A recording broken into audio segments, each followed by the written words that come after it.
नमस्कार दोस्तों, मैं हूं दिनेश केवरा। बहुत बहुत स्वागत है आपका न्यूज टाइम में। Good morning to you all. आप सबका बहुत बहुत स्वागत है। आजकल पाकिस्तान और चाइना के बीच में काफी छन रही है, और खास तौर से एक चीज जो वो कर रहे हैं जिससे उनको काफी फायदा हो रहा है कि चाइना जो है करीब करीब हर 3 महीने में एक सैटेलाइट लॉन्च करवा देता है। हर 3 महीने में ऑन एन एवरेज पिछले डेढ़ पौने 2 साल से देखो तो हर 3 महीने के अंदर उनका एक सैटेलाइट जो है आकाश में चला जाता है। और ये सैटेलाइट जो है ज्यादा करके ना स्पाई सैटेलाइट्स हैं। ये मैं आपको बताऊं तो साउथ एशिया में हमारे पास जो सैटेलाइट, हमारे तो कई फेल हो गए सब पिछले कुछ दिनों में, लगातार गिरते चले जा रहे थे। और हमारा जो एक और हमने सैटेलाइट सिस्टम था नाविक, navigation with the Indian constellation, उसमें कुछ 12-13 सैटेलाइट चाहिए थे। अब तो 3 भी नहीं काम कर रहे उसमें से। करीब करीब 10-12 सैटेलाइट तो डेड हो चुके हैं, मैं आपको बताऊं। तो ये हमारी हालत है। लेकिन अब तो हर 2.5 से 3 महीने के अंदर पाकिस्तान एक अर्थ ऑब्जर्वेशन सैटेलाइट लॉन्च कर रहा है। भाई, इंडिया में बहुत सारी बातें होती है इंडियन मीडिया में कि पाकिस्तान के पास तो पैसे नहीं है, वर्ल्ड बैंक से लोन देता है, आईएमएफ से लोन लेता है, तो इतने पैसे कहां से आ रहे हैं कि सैटेलाइट पे सैटेलाइट लॉन्च करता चला जा रहा है। लेकिन ऐसा लगता है कि दो कंट्री के बीच में ना एक कंपटीशन सा चल रहा है। अब इंडिया चाइना के साथ तो कम्पीट नहीं करेगा, चाइना के तो हजारों सैटेलाइट्स हैं इस टाइम। चाइना की तो बात ही क्या है, खैर उसका तो मुकाबला ही नहीं है। खैर, लेकिन पाकिस्तान और इंडिया के बीच में भी साहब ये सैटेलाइट लॉन्च करने की मुहिम चल रही है। अब इंडिया भी, मुझे लगता है कि इंडिया के जो अंदर से जो सिस्टम्स हैं या जो भी प्रोसेस के साथ रिलेटेड लोग हैं वो भी थोड़े से चिंतित होंगे कि भाई हमारे तो सैटेलाइट ऊपर जाके फेल हो रहे हैं, लग नहीं रहे हैं, और इनके सैटेलाइट ऊपर आते चले जा रहे हैं। और वो पूरा इंडिया का एक एक इंच पूरा का पूरा जो है मूवमेंट है वो नाप रहे हैं वहां पे। और क्या कहा जाए, आकाश से तो भाई फोटो ले ही सकते हो आप, किसी को रोक तो सकते नहीं है। आकाश तो सबका है, किसी एक का तो है नहीं।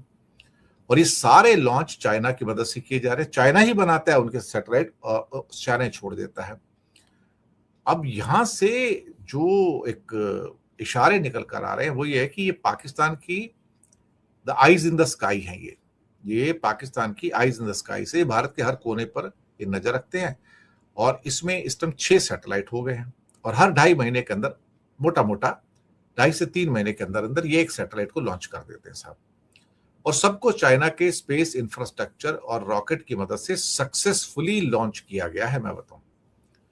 अब कमाल की बात है कि पाकिस्तान जो है बेसिकली अपना एक सिस्टम जो है वो डेवलप कर रहा है ताकि नाजुक घड़ियों में वो उसके ऊपर डिपेंड कर सके। जैसे हमको क्या जीपीएस पे डिपेंड करना पड़ता है, लेकिन चाइना जीपीएस पे डिपेंड नहीं करता है। चाइना का बीडू सिस्टम है वहां पर, बाइडू नहीं है, बीडू सिस्टम है, BEIDU। तो वो सिस्टम जो है वो ईरान को भी उन्होंने दिया हुआ है। तो ईरान की जितनी भी मिलिट्री के जो एक्शंस हैं वो बीडू सिस्टम पे चलते हैं। और अमेरिका की प्रॉब्लम ये है कि अमेरिका उसको पकड़ नहीं पाता, क्योंकि उसका कोडिंग और बाकी चीजें ना थोड़ी सी अलग होती हैं। तो वो सारा का सारा चक्कर है। लेकिन ये पाकिस्तान के ये जो सन सिंक्रोनस ऑर्बिट में तैनात किए गए जितने भी ये सैटेलाइट हैं, तो ये बार बार पूरे इंडिया की जो है तस्वीरें जो है ना खींचते रहते हैं।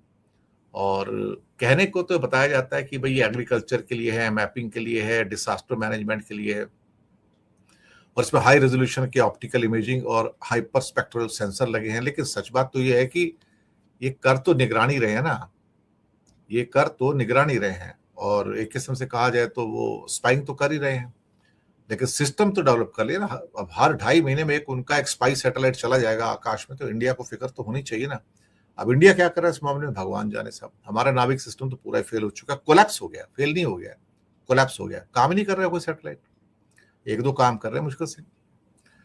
इसके अलावा नेपाल ने अब इंडिया के मैंगो इंपोर्ट्स को रेस्टोर कर दिया है। लेकिन इसमें से खबर और निकलती है कि नेपाल ने ये कहा कि हमने तो कभी कहा ही नहीं था कि हमने बैन कर दिया, हमने तो कभी कहा ही नहीं।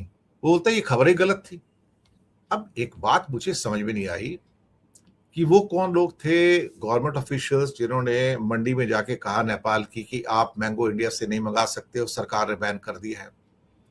कुछ तो अंदर की बात हुई है ना। अब नेपाल की सरकार जो है उस ऑर्डर से पल्ला झाड़ने की बात कर रही है कि वो कह रही है कि नहीं नहीं, हमने कोई ऐसा ऑर्डर नहीं दिया है।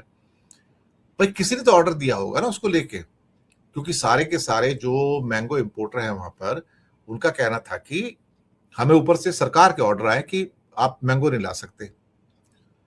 अब मुसीबत है कि बाद में उनकी एग्रीकल्चर मिनिस्ट्री कहती नहीं, हमने तो कोई प्रतिबंध नहीं लगाया, हमने तो कोई रेस्ट्रिक्शन लगाई नहीं है। इंडियन मैंगोज जैसे पहले आते थे, पहले भी आते रहेंगे, एग्रीकल्चर गुड्स है, हमें तो कोई ऐसा इसके अंदर रेस्ट्रिक्शन लगाई नहीं है।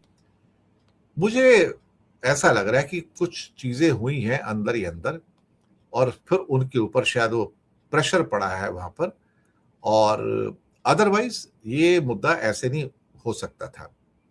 और कि किस किस्म की चीजें जो हो रही हैं वहां पर, वो मुझे लगता है कि इंडिया ने कई चीजों पर आपत्ति उठाई है वैसे ऑफिशियली, और बात भी की है। तो फिर धीरे धीरे ऐसा लगता है कि अब नेपाल थोड़ा सा बैकफुट पे भी आया, फिर कहता है नहीं नहीं हमने ऐसा नहीं किया। वो लेट नेपाल डिसाइड में क्या करना है, तो क्या इंपोर्ट करना है, क्या एक्सपोर्ट करना है, क्या नहीं करना है, क्या तुम्हारी डिपेंडेंस है, क्या इंटर डिपेंडेंस है, तो उसके ऊपर सोचिए बैठ के। इस तरह की गलतफहमियां पैदा होंगी तो थोड़ा मजा नहीं आता है, फिर दो दो देशों के बीच में